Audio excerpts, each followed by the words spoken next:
الرحيم magacaygu waa maxamuud yuusuf cabdi oo ku magac dheer xigmad waxaan la soo jeedinayaa maanta tixgabaya oo la magac baxday samaha ee haysta tixdan waxay ku saabsan tahay ama ay ka hadlaysaa nabadgelyada iyo faa'iidada ay leedahay sidoo kale waxay ka digaysaa ama ay dhaliilaysaa colaadda iyo dhibaatada ay leedahay reedka ay ummadda ku reebto tixdan waxay ku soo beegantay waqti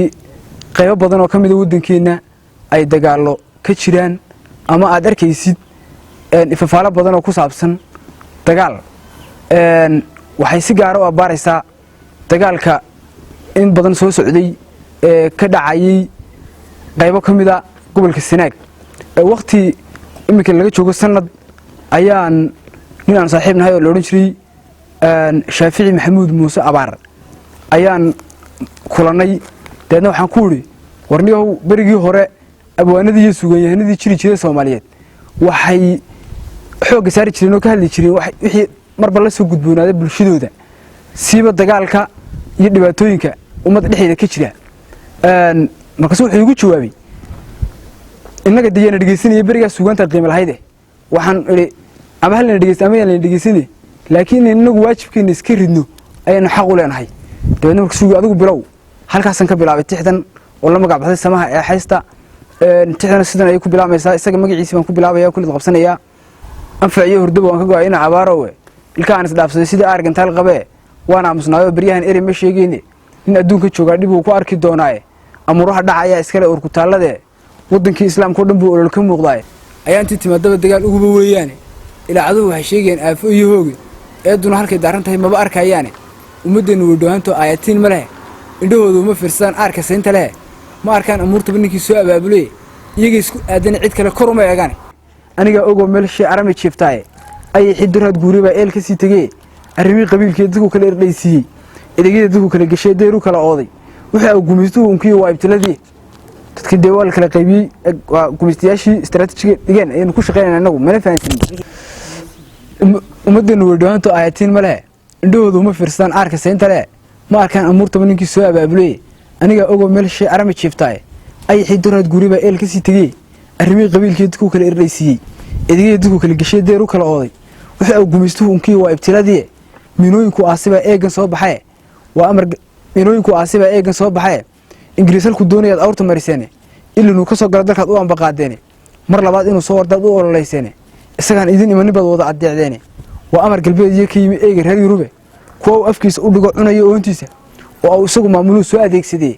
axmaq aan naxayno dalkaba iib ku gadanaya alle niman ka yaabay inuu xumo ka oolaynin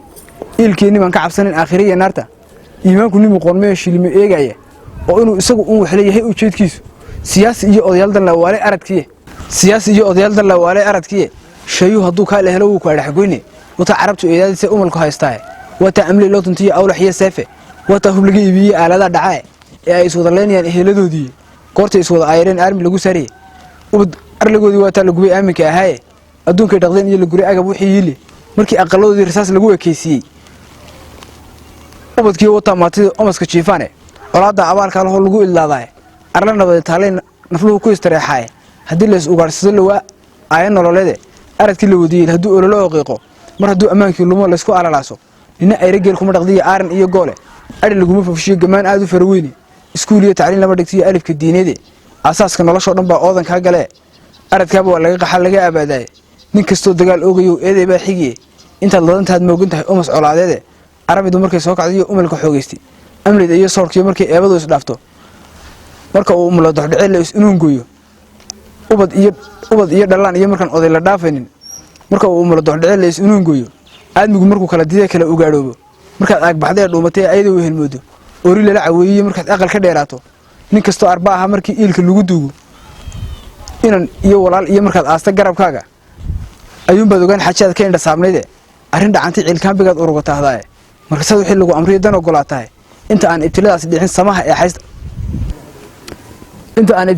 samaha ee haysta ilaa shadadii nabad waa udur dhaxaadkii ummad yahay islaam baatiin ee bacaabude ehelowda dhashiye baatiin walaalaahe inan iyo abtigi baatiin oodna wada yaale abtirsimo qurabaad gashan kuna aroortaane ibliis baydin qaatay ma jirin eed kala timiye aflagaadi la isula tagay la is ataagayaba adduun la iska qaadiyo si kale la isku aragayaba ilaa aadan buu soo taxnaa dhib iyo aafaaday balse way ilowda bulshadu eel ka soo dhacay oo ruxmada keenay yaqaan aarsi iyo hiile iyaga tuma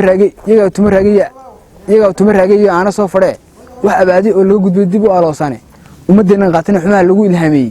dadkan aan ixsaankeeda dantiisa samaha eegeenin allow yaa inshaarada san iyo xaqa ogeysiye tixdan gabayga intaas inay gaag tahay waxay ka hadlaysaa un dhibaatada jirta iyo cirib dambeedkeeda waxaan